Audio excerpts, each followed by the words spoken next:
Hello everyone and welcome back to my channel. So this video is about DSSSB Statistical Assistant. तो based on various queries तो मैंने अपनी आज ये video बनाई है कि हम कैसे अपने प्रिपरेशन स्टार्ट करें.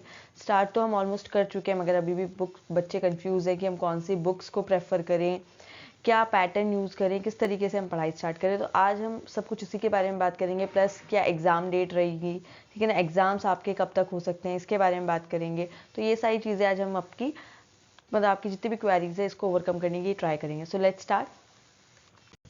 तो सबसे पहले तो आपका जो स्टैटिस्टिक का एग्जाम पैटर्न है हम उसकी बात कर लेते हैं. तो एक आपका सेक्शन ए है, आपका सेक्शन बी है.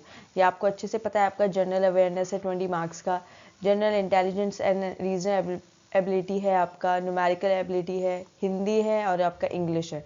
तो ये ईच क्वेश्चन मतलब ईच सेक्शन में 20 क्वेश्चन है और ये टोटल 20 मार्क्स के हैं. तो आपका 100 मार्क्स का तो सेक्शन ए हो जाता है. ठीक है, तो आप इसको निगलेक्ट ना करें. आपको अपना सेक्शन ए भी अच्छे से प्रिपेयर करना है, आपको जीएस पे फोकस करना है. रीजनिंग भी आपका है एक मतलब जिसमें आप अच्छे से गेन कर सकते हैं, वो रीजनिंग है आपका. इंग्लिश हिंदी आपकी लैंग्वेज भी बहुत ईजी है और प्लस आपका मैथमेटिक्स जो होता है. ठीक है, नेक्स्ट अब बात करते हैं जो हमारा मेन है वो हमारा सेक्शन बी जो कि हमारा है स्टैटिस्टिक्स. ठीक है, ये इसके आते हैं 100 क्वेश्चन इसके आएंगे आपके. ठीक, तो आपका टोटल आ जाएगा, ये आपका पेपर 200 का होगा. ठीक है, तो ये आपका बात हो गई कि आपका पेपर कैसे कैसे आना है. तो अब नेक्स्ट चलते हैं कि हमें स्टैट्स में क्या पढ़ना है. तो स्टैट्स की बात करते हो तो सबसे पहले स्टैटिस्टिक में क्या क्या चीज़ें हैं जो आपको कवर करनी है. ठीक, तो आता है सबसे पहले तो बेसिक कंसेप्ट जो है स्टैट्स के, जो आपने क्लास 11th में अगर आपके पास कॉमर्स की बैकग्राउंड से तो आपने स्टैट्स पढ़ी होगी तो उसमें आता है. प्लस आपने अगर मैथ्स में भी पढ़ा है 10th क्लास में भी आपके मीन मीडियन मोड था, तो इसी में आपके सबसे पहले कंसेप्ट आते हैं बेसिक कंसेप्ट, जिसमें हम मीन की बात करेंगे, median mode, standard deviation, variance, probability and sampling techniques. और आप इन चीज़ों को निगलेक्ट नहीं कर सकते. इस पे बेस्ड काफ़ी क्वेश्चंस आ चुके हैं PYQs में. तो स्टैट्स में हर एक छोटे से बड़ा हर टॉपिक इंपॉर्टेंट है. ठीक है, नेक्स्ट आता है डेटा इंटरप्रिटेशन, जिसके अंदर आपको डेटा को कैसे आप इंटरप्रिटेट करते हैं, टेबल्स की फॉर्म में, ग्राफ्स चार्ट्स की फॉर्म्स में, कौन कौन से स्किल यूज़ करते हैं आप, उन सब के रोल्स के बारे में बात करेंगे. तो ये प्रेजेंटेशन ऑफ डेटा, इसकी मैं एक वीडियो बनाने वाली हूँ, प्रेजेंटेशन ऑफ डेटा. जितना ये इजी लगता है, सिंपल लगता है, उतना ही इसमें थोड़ी एक एक लाइन मतलब मिनिमम से एक छोटा सा टॉपिक आ जाएगा उसमें से. तो आपका प्रेजेंटेशन के ऊपर भी क्वेश्चंस पूछे गए हैं. नेक्स्ट आता है आपका एक डिस्क्रिप्टिव और एक आपका इन्फ्लुएंशियल स्टैटिस्टिक होता है. तो आपको इसके बारे में भी स्टडी करना है. तो ये भी आपका एक इंपॉर्टेंट टॉपिक है और ये मैं आपको कवर करा चुकी हूँ. प्रोबेबिलिटी हम कर चुके हैं. उसके अंदर हमें प्रोबेबिलिटी डिस्ट्रीब्यूशन करना है अभी, जिसमें हम बायनोमियल, पॉइजन और हमारे नॉर्मल डिस्ट्रीब्यूशन की बात करेंगे. हमने कंडीशनल प्रोबेबिलिटी भी कर लिया और बेस थ्योरम कर लिया है. तो आप ये प्लेलिस्ट में जाके चेक कर सकते हैं स्टैटिस्टिक की. ये दोनों टॉपिक हमारे कवर हो चुके हैं. नेक्स्ट आता है हमारा हाइपोथेसिस. तो हाइपोथेसिस का मैंने आपको फॉर्मूला करा दिया, बस हमारा क्या रह गया है, इसमें टाइप्स ऑफ टेस्ट रह गए हैं like t test, ANOVA and chi square. और इसमें हमें एक सिग्निफिकेंस लेवल पढ़ना है. तो ये हमारा हाइपोथेसिस, ये एक इंपॉर्टेंट है. नेक्स्ट चलते हैं. नेक्स्ट आता है आपका रिग्रेशन एनालिसिस. रिग्रेशन आपको ग्राफिकली फॉर्मूले बेस्ड जितने भी हैं सारे इसके मॉडल सब पढ़ना है. रिग्रेशन बहुत ही इंपॉर्टेंट टॉपिक है. नेक्स्ट आता है कुछ सॉफ्टवेयर्स होते हैं जिसमें स्टैट्स का काम होता है लाइक आर, पाइथन, SPSS, ये सारे डेटा एनालिसिस, ये कुछ स्टैटिस्टिक के सॉफ्टवेयर्स हैं. तो आपको एक बार इनको भी चेक करना पड़ेगा कि क्या क्या स्टैट्स में सॉफ्टवेयर यूज़ होते हैं. उसके बाद जब आप सिलेबस कंप्लीट कर लेंगे तो प्लस आपको क्या क्या चीज़ें ध्यान में रखनी है. सबसे पहली चीज़, आपको मॉक टेस्ट और प्रीवियस क्वेश्चंस प्रिपेयर करने. मैं आपको PYQs बेस्ड क्वेश्चंस कराती हूँ. उसके अलावा भी आपकी प्रैक्टिस के लिए मैं आपकी स्टैट्स के क्वेश्चन लेकर आती हूँ.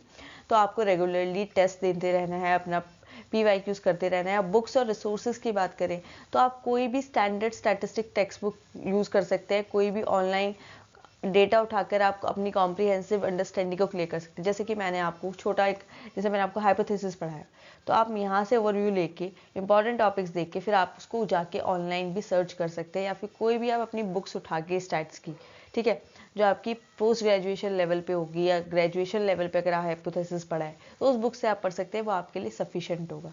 नेक्स्ट आता है टाइम मैनेजमेंट. आपको इनफ टाइम देना पड़ेगा हर एक टॉपिक के पे. जो भी आपकी स्ट्रेंथ है, वीकनेस को उनको चेक करोगे, क्योंकि क्या होता है ईजी से अगर आपका मीन आपको लगता है ना ईजी टॉपिक है, तो इसमें भी बहुत सारी चीज़ें हैं पढ़ने के लिए. तो आपको पूरा थोरोली आपको पूरा एक चैप्टर को पढ़ना पड़ेगा. ठीक है, अब बात करते हैं नेक्स्ट की क्या बुक है.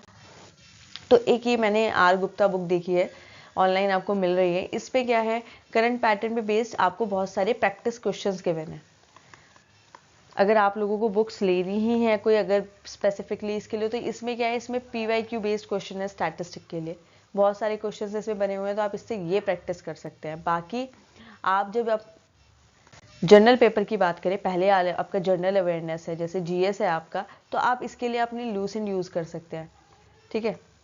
या करंट अफेयर्स के लिए आप डेली अपडेट्स पढ़ते रहिए, हर मंथ का मैं आपके साथ बना रही हूँ, ठीक है। हमने अभी जनवरी ही किया है, अभी मैंने वो रोक दिया था, मैं स्टार्ट करूँगी, जनवरी का हो जाएगा फैब, ऐसे हम जितने भी मंथ्स गए हैं उनका पूरा एक मतलब एक वीडियोस बनेंगी जिसमें करंट अफेयर्स कवर करेंगे, ठीक है। मैथ्स और रीजनिंग के लिए आप कोई भी कॉम्पिटेटिव एग्जाम की बुक प्रिपेयर कर सकते हैं, इंग्लिश और हिंदी के लिए भी, इसके लिए कोई स्पेसिफिक की ज़रूरत है। अगर स्टैट्स की बात करें तो स्टैटिस्टिक के लिए मैं जो प्रेफर करती हूँ, मैं आपको कोठारी से पढ़ाती हूँ, एक कोठारी बुक होती है, ठीक है, मैं उससे आपको पढ़ा रही हूँ। प्लस मेरे पास मैंने UGC नेट में जो पढ़ा था, मैं वो कॉन्सेप्ट मेरे वो टॉपिक्स में, वो मेरी मतलब नोट्स है, मैं आपको उन चीज़ों से पढ़ाती हूँ। बहुत सारी सोर्सेज हैं, मैं ग्रेजुएशन के बच्चों को कॉलेज में एज अ असिस्टेंट प्रोफेसर पढ़ाती हूँ, तो मैंने उनकी जो स्टैट्स की बुक है, ग्रेजुएशन लेवल पे जो स्टैटिस्टिक लगी हुई है, मैं आपको उस बुक में से कुछ डेटा पढ़ाती हूँ। तो क्या है स्टैटिस्टिक, तो मतलब ये है कि आप हर जगह से आप पढ़ सकते हैं।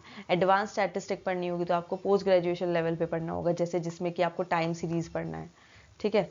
अभी आपका टाइम सीरीज़ एक इम्पॉर्टेंट, लीनियर इक्वालिटी है, ठीक है। ऐसे से बहुत से कंसेप्ट्स हैं जो हायर एजुकेशन में मतलब जाके PG में, पोस्ट ग्रेजुएशन में जाके आते हैं, तो आप उन बुक्स को प्रेफर करके वो टॉपिक्स कर सकते हैं, ऑनलाइन सर्च करके कर सकते हैं। तो कोई भी ऐसी मेन स्पेसिफिक बुक नहीं है, जितनी भी आपको स्टैटिस्टिक की बुक मिल रही है, सबसे अलग अलग टॉपिक उठा के आप अपना सिलेबस कंप्लीट कर सकते हैं। सो अब बात करते हैं हम एग्ज़ाम की, कि एग्ज़ाम डेट क्या होगी। लास्ट टॉपिक है एग्ज़ाम डेट, या तो ये आपका नवंबर एंड में हो जाएगा इस साल की, ठीक है। अगर ये अब नहीं हुआ तो फिर ये डायरेक्ट आपका फैब में जाके होगा 2024 में। तो आप अभी के लिए ये मान के चलिए कि वो हमारा नवंबर में एंड में हो जाएगा, तो अपना सिलेबस टिल नवंबर एंड आप ख़त्म कर दीजिए। अगर आगे जाता है तो आपका सिलेबस ख़त्म हो जाएगा, तो आप यहाँ पे फिर प्रैक्टिस कर सकते हैं आराम से, ठीक है। तो दैट्स ऑल अबाउट टुडे। तो अगर आपका, हाँ, कुछ बच्चे हिंदी की बुक पूछ रहे थे कि हिंदी के लिए क्या करें, आप देख लीजिए R गुप्ता हिंदी में अगर अवेलेबल होगी तो आप वो ले लीजिए। बाकी अगर किसी और एग्ज़ाम में, जैसे ये तो दिल्ली का स्टैटिस्टिकल असिस्टेंट है, ऐसे कोलकाता में और भी कहीं बहुत सारी जगह होता है, अगर वहाँ की कोई ऐसी रेफरेंस बुक होगी जो हिंदी में पब्लिशर होगा तो आप वो ले सकते हैं। बाकी आप हिंदी में ही अपनी कोई स्टैटिस्टिक की बुक ले, जिसमें आपकी बेसिक स्टैटिस्टिक की कंसेप्ट हो, एडवांस भी हो, किसी भी ऑथर की, उससे आप पढ़ें, ठीक है। बाकी प्रैक्टिस क्वेश्चंस तो मैं आपको करा ही रही हूँ। So that's all for today. I hope you like this session. So please like, share and subscribe my channel. Okay, bye.